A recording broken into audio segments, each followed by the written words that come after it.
kedatangan beberapa teman-teman dari masyarakat yang majemuk dari sisi budaya, yang majemuk dari sisi pendidikan dan juga pekerjaan, latar belakang ekonomi dan lain sebagainya. Tapi mereka punya satu tujuan yang sama.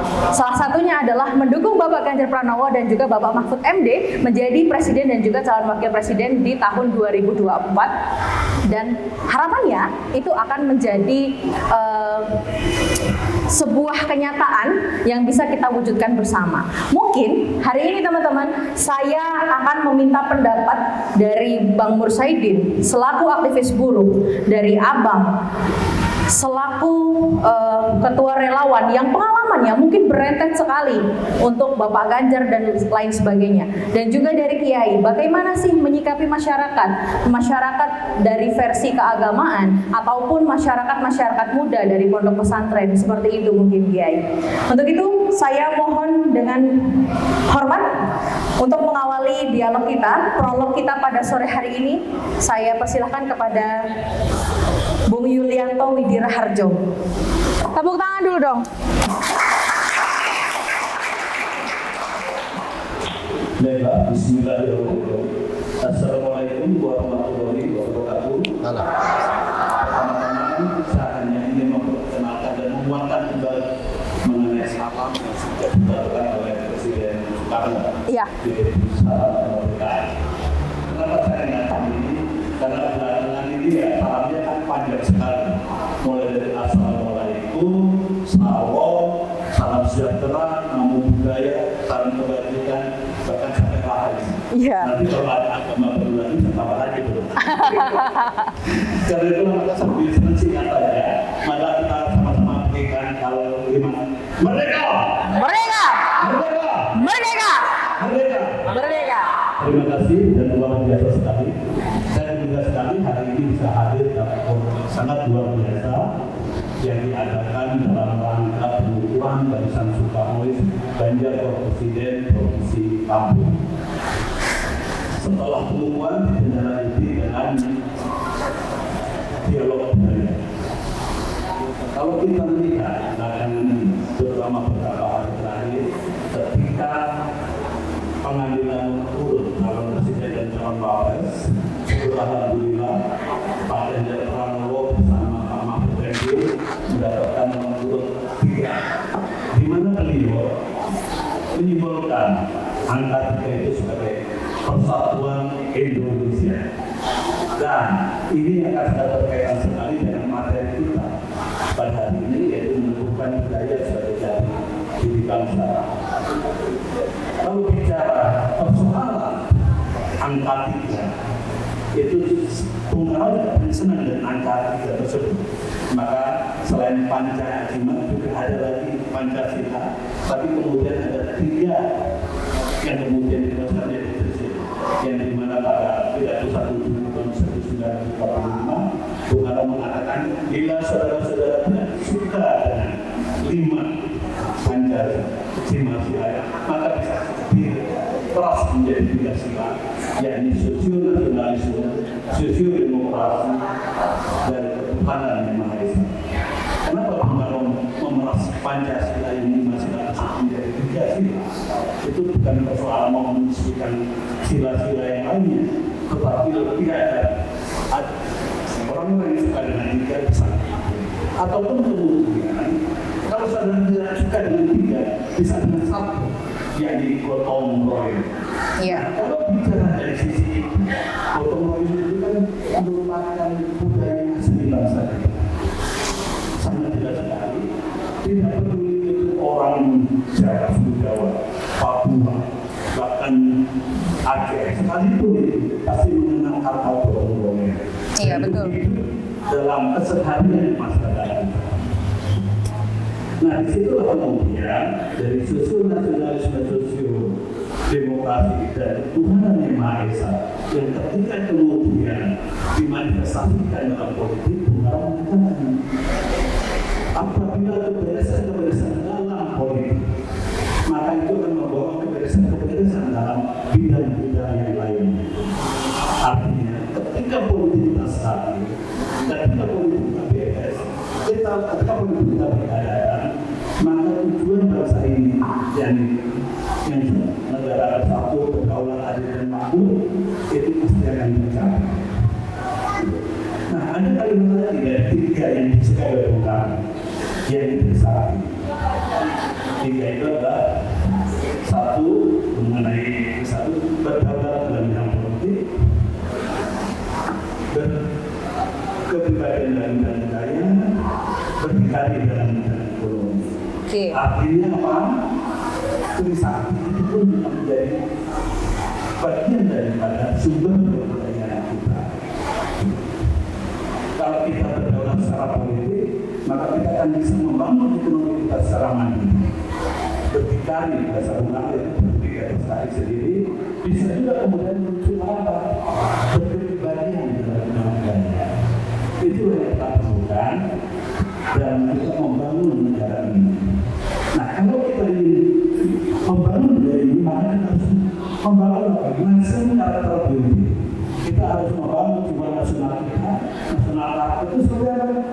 Yang perlu kita tahu, yaitu yang jujur, yang adil, yang berani, yang punya empati, punya jiwa toleransi, karena bahasa kita terdiri dari ratusan suku bangsa, ratusan bahasa, bahkan ada budaya kepercayaan yang ada di hidup ini. Oleh karena itu, maka pemimpin ke depan itu harus mempunyai karakter seperti itu.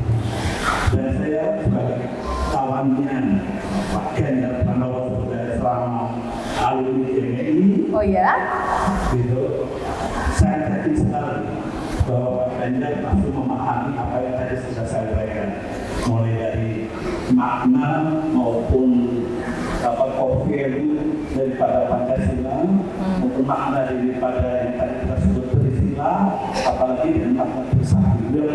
Selalu kita sudah mampu, tapi sudah mempraktekkan dalam kehidupan beliau ketika menjadi anggota DPR RI, ketika beliau menjadi Gubernur Jawa Tengah, dan saat ini sedang berkontestasi pemilu presiden tahun 2024. Oleh karena itu, dengan pemahaman seperti itu, saya sangat yakin bahwa Ganjar Pranowo dan Mahfud MD sebagai penegak hukum akan membawa bangsa ini menjadi lebih baik. Dan dengan keyakinan itu juga, maka saya sangat yakin bahwa Ganjar Pranowo dan Mahfud MD akan menang dalam satu putaran. Kenapa saya berani bicara menyatakan menang dalam satu putaran?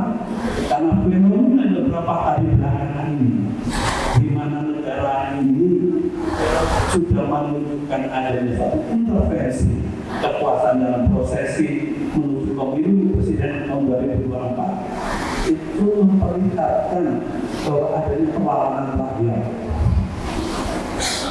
Bapak-bapak, ibu-ibu sekalian, serta para yang hadir, tentunya sudah memahami, sudah melihat, sudah membaca, sudah mendengar berita-berita baik di sosial media, baik di berita-berita cetak, berita-berita yang ada. Begitu melihat spanduk dari Bunda Ganjar Pranowo dicopoti oleh satu institusi yang terkoneksi. Tetapi kan besoknya muncul lagi perlawanan. Berupa rumah ini kami bakar untuk dipasang spanduk dan baliho Ganjar Pranowo. Itulah fenomena perlawanan rakyat terhadap adanya intervensi pada prosesi pemilu tahun 2024. Itu baru dari satu fenomena. Ada lagi fenomena yang lainnya. Fenomena yang lainnya adalah ketika terjadi satu proses intimidasi terhadap satu keluarga yang rumahnya memang saja yang lainnya kemudian menyatakan, Pak Ganjar, kami siap membawa tenda. Jadi kalau Pak Ganjar tidak bisa diterima di rumah Pak yang karena intimidasinya oleh satu aparatur, maka silakan minta kami bukakan tenda. Jadi Pak Ganjar tetap bisa berdialog dengan masyarakat di wilayah tersebut, tapi kan tidak ada satu alasan apapun dari satu aparatur itu bisa menjadi itu fenomena. Nah, ada banyak fenomena lain yang tidak saya sebutkan. Kebetulan saya ini kemarin dengan Kementerian Oscar itu mengadukan persoalan wakil menteri desa yang memimpin rapat pemenangan Ganjar. Saya dan Bung Riano dengan Bung kira mendatang dengan kunjungan daya itu kami mengajukan persoalan tersebut ke Bawaslu. Iya. Bawaslu RI, dan alhamdulillah beberapa hari kemudian setelah laporan kami masuk, kami dapat jawaban bahwa laporan kami sudah lanjut. Oke, kita kunci dulu Bang, kita kunci dulu, obrolan ini kita tahan dulu. Mungkin saya akan meminta pendapat dari Kiai. Mohon izin Kiai. Ini kan fenomena kebudayaan, bahwasannya di Indonesia ini secara kultural itu banyak sekali ragam juga kepercayaan Kiai. Mungkin ini saya akan meminta dari sudut pandang Kiai melihat fenomena-fenomena politik saat ini dan juga budaya-budaya saat ini, khususnya fenomena politik yang akan dilaksanakan oleh salah satu calon presiden kita, yaitu Bapak Ganjar Pranowo Kiai. Monggo Kiai. Baik. Assalamualaikum warahmatullahi wabarakatuh. Bismillah, alhamdulillah, wassalatu wassalamu ala rasulillah wa ala alihi wa ashabihi wa tabi'ahum ila yaumil qiyamah wa la haula wa la quwwata illa billah. Amma ba'du. Menanggapi dan menggarisbawahi apa yang disampaikan oleh pembicara pertama terkait dengan kebudayaan, baik budaya politik, budaya ekonomi, dan sebagainya. Ini menurut saya ini stressingnya pada satu kaidah fikih yang mengatakan tasarruful imam ala ra'iyat manutun bil maslahah. Yang diinginkan oleh masyarakat ini adalah bagaimana kemaslahatan ini terwujud. Iya, kemaslahatan. Nah, untuk mewujudkan sebuah kemaslahatan ini tentu di situ ada tasarruf, ada kebijakan-kebijakan publik yang kebijakan publik itu berpihak kepada kemaslahatan rakyat. Kemudian yang kedua, bagaimana agar kebijakan publik yang sudah berpihak kepada rakyat ini pemegang kebijakan, apa itu dari mulai presiden, menteri sampai dengan kepala desa, ini mesti mereka juga harus punya political will untuk dapat melaksanakan apa yang menjadi kepentingan rakyat tentang masalah hiroiyah ini. Nah, oleh karenanya kalau kita melihat terkait dengan budaya dan kebudayaan, nah ini ada satu kaidah yang mengatakan bahwa, ya mohon maaf ya ini karena ini kata sampean kiai ya. Iya Kiai. Kata sampean kiai. Dari sudut pandang tokoh agama. Jadi yang pertama yang harus kita tekankan adalah darul mafasid muqaddamun ala jalbil masalih. Jadi mencegah kerusakan yang ada. Kalau sekarang fenomena kegiatan politik yang menurut medsos ini kadang-kadang sudah menabrak aturan dan sebagainya, menabrak etika dan sebagainya. Nah, tentu yang pertama kita lakukan bagaimana adalah darul mafasidnya ala jalbil masalih. Nah, untuk masalih ini, untuk kemaslahatan rakyat, ini juga ada satu kaidah yang mengatakan di dalam satu kaidah fikih bahwa di sana dikatakan kalau menurut Mbah Ma'ruf Amin, al-islah ila ma huwal aslah fal aslah wal aslah tumal aslah.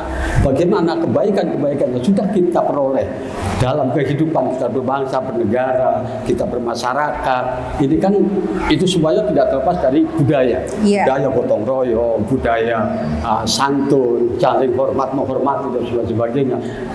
Yang sudah terjadi dengan baik, maka ini mesti harus ada peningkatan, ada dinamikanya. Bagaimana agar kebaikan itu terus dipelihara? Maka ada kaidah al-muhafadzah 'alal qadimis shalih wal ahdu bil jadidil aslah, melestarikan budaya-budaya baik yang masih relevan dengan kehidupan berbangsa, bernegara, dan bermasyarakat, tapi juga kita sambil mencari, mengambil kebaikan-kebaikan di masa depan yang lebih baik lagi. Maka ada dinamikanya di situ. Ada al-islah ila ma huwal aslah wal aslah wal aslah wal aslah. Nah, oleh karenanya kaitan dengan ini semuanya, kita mesti ke depan bagaimana agar kita ini mampu menentukan pilihan presiden. Yang presiden ke depan ini betul-betul punya political will untuk merubah ini semuanya. Nah, salah satunya kenapa saya sebelum ada pencapresan saya sudah sudah ke Pak Ganjar saya itu. Oh iya. Saya sudah ke Pak Ganjar. Jadi saya udah pokoknya tegak lurus ke Pak Ganjar. Kenapa? Karena saya melihat Pak Ganjar itu di samping memang santun, integritas, sudah rekam jejaknya sudah jelas, pengalamannya di DPR RI, kemudian jadi gubernur dan sebagainya. Apalagi pasangannya. Jadi pasangan ini ada pasangan yang serasi menurut saya. Yang satu nasionalis, yang kedua Pak Mahfud MD ini adalah agamis. Bagaimana nasionalis yang religi ini betul-betul akan tercipta, terwujud, sehingga negara kita ke depan akan menjadi baldatun, thayyibatun, wa rabbun ghafur. Mungkin itu. Oke, terima kasih Kiai.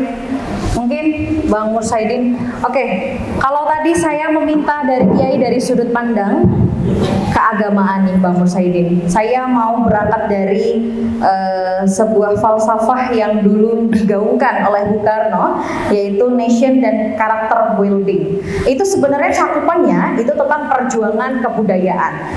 Perjuangan kebudayaan di sini saya lebarkan menjadi tatanan masyarakat yang cukup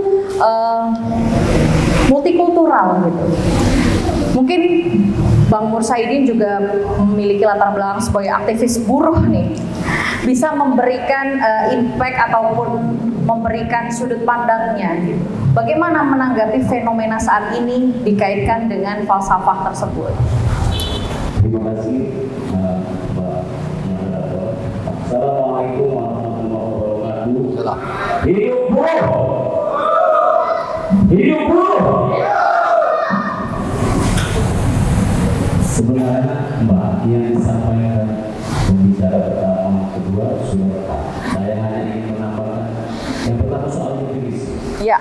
Bahwa budaya itu berasal dari budi dan akal. Artinya nenek moyang kita dulu memiliki budi dan akal yang baik-baik. Yang itu kemudian diwariskan untuk seluruh generasinya sampai hari ini. Kemudian terciptalah sebuah kebudayaan yang itu merupakan gabungan dari sistem nilai-nilai seperti yang disampaikan oleh Abah yang tadi, ada toleransi, ada toleransi, sampai ada gotong royong dan sebagainya. Yang hari ini itu menjadi karakter dan diri bangsa Indonesia.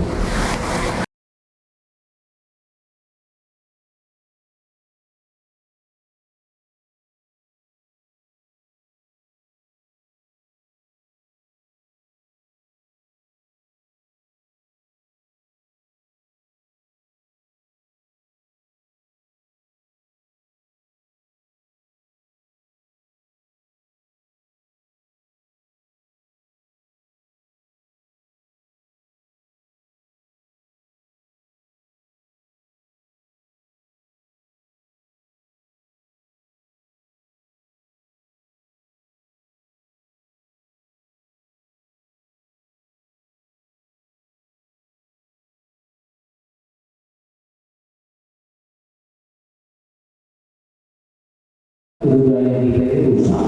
Salah satunya kita sebutkan faktor internal dan faktor eksternal. Faktor internalnya yang menyebabkan kebudayaan kita itu rusak atau hilang pada diri individu kita. Salah satunya adalah tidak mengakui bahwa budaya yang sudah diwariskan nenek moyang kita itu sebagai budaya yang baik. Contoh tadi misalnya gotong royong. Dulu seringkali kita melihat di desa, mungkin setiap minggu ada gotong royong, bersih selokan apa dan sebagainya, tolong menolong. Nah, terkait tolong menolong, saya ingin tanya dulu ke peserta, terutama teman-teman yang hadir di sini. Seandainya ini teman-teman semua, saya adalah Bapak Ganjar Pranowo. Kira-kira teman-teman yang ada di sini, bapak-bapak dan ibu-ibu yang ada di sini, mau nggak jadi saudara saya seandainya saya ini Ganjar Pranowo? Mau apa tidak? Saya tanya sekali lagi. Mau apa tidak bapak ibu menganggap saya seandainya Ganjar Pranowo diangkat sebagai keluarga? Mau. Mau ya? Mau. Tentunya kalau sudah jadi saudara,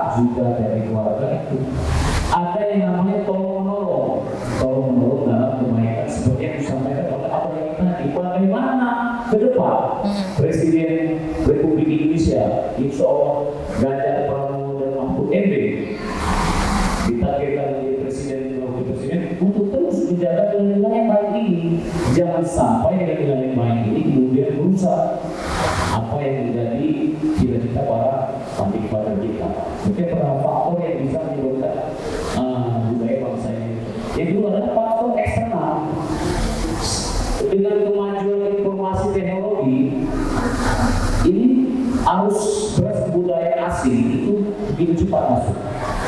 Yang akhirnya ketika generasi muda atau katakan anak bangsa yang tidak dibentengi dengan nilai-nilai yang disampaikan, yang terus dilestarikan oleh nenek moyang kita, maka budaya ini akan sendiri tergerus. Nah, kalau sudah tergerus, maka saya di Republik ini tidak akan bisa berbuat apa-apa karena dari budaya salah satunya kita bisa menjaga tetap terus, menjaga terus berdirinya Republik ini. Nah, itu kira-kira beberapa hal. Mungkin ada dua yang bisa merusak budaya ini supaya Indonesia bisa tidak lagi itu sebagai negara maju. Tetapi saya yakin ketika saudara-saudara saya, keluarga besar saya yang hari ini hadir di sini, yang rakyat bisa menolong, semoga Ganjar Pranowo dan Mahfud MD bisa terus menjadi simbol yang bisa terus melestarikan budaya bangsa hingga Republik ini terus berdaya. Terima kasih. Itu saja. Assalamualaikum warahmatullahi wabarakatuh. Oke, Boleh nambah Bang sedikit? Mursaidin. Nambah sedikit. Boleh, monggo Kiai langsung. Nambah sedikit. Karena kayaknya menarik. Kita ada faktor internal, eksternal. Nah, kita kan menginginkan ke depan bagaimana calon kita. Walaupun tentu kalau menurut agama masa akana wa malam yasalam yakun. Kalau Allah menghendaki akan terjadi. Kalau Allah tidak menghendaki, maka tidak akan terjadi. Iya. Ini untuk bisa menjadi garis bawah bagi kita ke depan. Akan tetapi tentu untuk memenangkan pasangan ini yang perlu kita pakai adalah duit. Perjuangan ini tanpa duit ini tidak mungkin akan terjadi. Maksudnya duit bukan fulus, tapi duit itu doa, usaha, ikhlas, telaten. Nah, hanya akhirnya nanti tentu kepada takwa. Wa may yattaqillah yaj'al lahu makhraja. Kita serahkan hasilnya kepada Allah Subhanahu wa taala setelah kita berjuang dengan dibarengi doa, usaha kita ikhlas tanpa pamrih apapun kecuali hanya bagaimana ingin mewujudkan Indonesia ke depan menjadi Indonesia yang baldatun thayyibatun darbun hafur. Maka duit itulah, walaupun tadi sudah diambil saudara, tapi kalau nggak pakai duit nggak mungkin akan terwujud. Ada doa, ada usaha, ada ikhlas, dan ada telaten. Bagaimana relawan yang banyak ini, yang sudah puluhan di Lampung aja sudah puluhan relawan. Kalau cuman ya diam di tempat, tidak pernah nyapa masyarakat, tidak tanpa ada usaha, ya nggak mungkin. Karena apa? Ya mohon maaf ini, biasanya dalil, biasanya di pondok, jadi itu. Innallaha la yughayyiru ma biqaumin hatta yughayyiru ma bi anfusihim. Allah tidak akan merubah bangsa ini, nasib bangsa ini kalau kita sendiri tidak mau ada upaya usaha untuk merubah nasib kita. Artinya bagaimana sesuatu yang sudah bagus mesti harus dilanjutkan, dijaga, kemudian kita ada inovasi untuk meningkatkan kebaikan-kebaikan ke depan sehingga bangsa ini ke depan akan menjadi yang 45 itu emas, Indonesia emas ke depan. Ini bagaimana? Nah, oleh karenanya jangan sampai salah milih pemimpin. Pilihlah pemimpin yang berintegritas, yang berakhlakul karimah. Terima kasih. Terima kasih, Kiai. Mungkin itu juga menjadi closing statement. Untuk itu, Bang Yulianto, ini terakhir pertanyaan dari saya. Statement ini adalah berawal dari sebuah kita kan tadi sudah berbicara tentang perbedaan budaya, sudut pandang, dan juga tentang bagaimana memperkuat kerukunan. Kalau kita berbicara gotong royong, kita akan berbicara tentang memperkuat kerukunan dan juga memperkuat umat beragama, begitu, silaturahmi umat beragama. Nah, bagaimana implementasinya ini untuk salah satu calon presiden presiden kebanggaan kita. Sekaligus closing statement. Nah, kebetulan saya sudah mencoba memverifikasi itu ketika saya menjadi ketua di Kota Catering. Kalau kita bicara gotong royong, itu artinya kita bicara sama-sama bekerja. Bukan cuma segala kerjasama, tapi sama-sama bekerja. Dan kemudian sama-sama memberikan energi positif kepada lingkungan kita. Nah, dalam konteks energi positif itu sebetulnya ini falsafah lama nih, Bapak Ibu sekalian. Ketika prosesi kepala desa yang langsung nyoblos orang itu sudah ada. Jadi bukan barang baru sebetulnya. Maka dahulu dikenal dengan kata sekasu. Artinya seorang suami atau seorang istri mempengaruhi suami atau istrinya. Kemudian sedapur yang berarti bisa mempengaruhi seluruh keluarganya, anak-anaknya. Habis itu sesumur. Kenapa sesumur? Kalau dulu kan sumur itu tidak setiap rumah ada sumur, gitu kan? Tapi mempengaruhi lingkungan sekitarnya. Kemudian setelah itu sangat buruk, mempengaruhi lingkungan kerjanya, lingkungan hidup. Jadi dalam konsep pemilu, warga diarahkan gotong royong untuk memilih salah satu calon pemimpinnya, itu dengan konsep yaitu dari sekasur, sedapur, sesumur, selembur. Nah, bicara selembur ini yang lingkungan terjadi dalam bahasa ini menjadi segmentasi pemilih. Gitu menjadi satu segmen buruh, segmen petani, segmen nelayan gitu. Itulah yang disebut selembur. Karena itulah ketika kita bicara konsepsi gotong royong dalam proses pemenangan Ganjar Pranowo dan Mahfud MD, maka Bapak Ibu sekalian harus punya kesamaan konsep itu. Ibu-ibu ya bisa mempengaruhi bapaknya bisa mempengaruhi istrinya, bisa mempengaruhi keluarganya, bisa punya pilih, mempengaruhi lingkungan kerjanya. Yang petani sama-sama petani dengan kelompok taninya mempengaruhi. Tapi itu dalam konteks untuk apa? Ujungnya kan di TPS ujungnya. Nah, bagaimana hal itu juga bisa kita kawal sama ke TPS konsep tersebut. Makanya kemudian ada satu konsep untuk kita mencegah terjadinya kecurangan. Yaitu apa konsepnya? Jaga TPS. Jadi Bapak Ibu sekalian akan sia-sia ketika Bapak Ibu sudah coblos suaranya Pak Ganjar Mahfud nomor 3, habis itu pulang tidak dijaga. Bisa aja suara yang tadinya 100 di C1 Plano untuk Pak Ganjar Mahfud, begitu bergeser ke PPK, begitu bergeser ke kabupaten di KPUD, angkanya jadi hilang jadi 1. Bayangkan 100 jadi 1 itu bisa terjadi. Karena itulah maka program jaga TPS kita prioritaskan. Satu itu. Yang keduanya lagi selain jaga TPS, yaitu mencegah terjadinya kecurangan-kecurangan yang dilakukan oleh anasir-anasir yang berkepentingan terhadap proses itu. Gitu. Lembaga-lembaga negara yang harusnya netral tiba-tiba bermain. Hari ini kita lihat kan menurunkan Ganjar Pranowo kan institusi yang cukup labelin pemerintah juga kan gitu. Atau hari ini yang terjadi di Jakarta, agresi mengumpulkan lurah-lurah Jawa Tengah hari ini. Itu. Dan kebetulan ngobrol itu sama saya, bukan nanti saya dengar gitu ngobrol itu. Ketika mereka berkoordinasi, tetap saya kaget juga.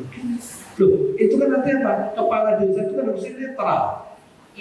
Tapi apa? Saat ini dikumpulkan di Jakarta. Itu salah satu bentuk intervensi. Itulah yang harus kita kawal. Tadi kita sambil sautkan dari segmen pekerjaan masyarakat, langsung closing statement. Jadi saya closing bahwa salah satu karakter budaya yang ada di masyarakat dulu yang harus tetap dijaga adalah senyum, sapa, dan salam. Kenapa? Karena sebenarnya sejatinya itu adalah negara yang baik-baik. Jadi mulai hari ini, besok, ayolah kita senyum, sapa, dan salam. Agar pemilu ini menjadi pemilu yang riang gembira. Agar tidak ada lagi perpecahan di masyarakat. Agar tidak ada lagi ketakutan-ketakutan di tengah-tengah masyarakat. Jadikan pemilu ini riang gembira. Jadikan calon presiden kita Ganjar Pranowo dan Bapak Mahfud MD sebagai orang-orang yang bisa mewakili orang-orang baik seluruh rakyat Indonesia. Ayo mulai kita lakukan ini senyum, sapa, dan salam seluruh masyarakat yang ada di sekitar kita, seperti tadi yang sudah disampaikan abang ini dari Jakarta, serumah, sesumur, sedapur, selebur. Paling tidak kita sampaikan, kita tegur, sapa dan salam dengan senyum. Supaya apa? Supaya tidak ada lagi seperti pemilu sebelumnya. Singut-singutan. Ada tetangga berantem, maka jadikan pemilu ini pemilu yang gembira mulai dilakukan oleh kita semua, terutama teman-teman relawan dan Pranowo untuk melakukan kerja senyum, sapa dan salam bahwa hari ini kita sudah memiliki calon presiden dan wakil presiden yang pasangan lengkap dan komplit yang mewakili karakter bangsa Indonesia untuk kita coba bersama-sama menjadi presiden dan wakil presiden 2024. Terima kasih. Wassalamualaikum warahmatullahi wabarakatuh. Waalaikumsalam. Baik, terima kasih closing statementnya Bang Mursaidin, Bang Yulianto, juga Kiai Haji Soleh. Mungkin closing statement dari dialog kebudayaan pada sore hari ini teman-teman, bahwasannya kita sebagai warga negara Indonesia yang baik harus mengikuti pemilu dan juga pilkada di tahun 2024. Jangan ada rasa ingin golput, karena kita memiliki hak suara. Kita harus menentukan sebagai pemuda peradaban, kita harus menentukan tujuan dan juga arah kita ingin memiliki pemimpin yang seperti apa. Saya kutip dari Kiai Haji bahwasannya jika kita ingin memiliki negara yang baldatun thayyibatun warabun ghafur, kita juga harus memilih pemimpin yang baik, berintegritas, yang pasangannya paling klop dan tidak memiliki beban masa lalu. Terima kasih. Dialog kebudayaan sore hari ini saya tutup. Saya akhiri. Wassalamualaikum warahmatullahi wabarakatuh.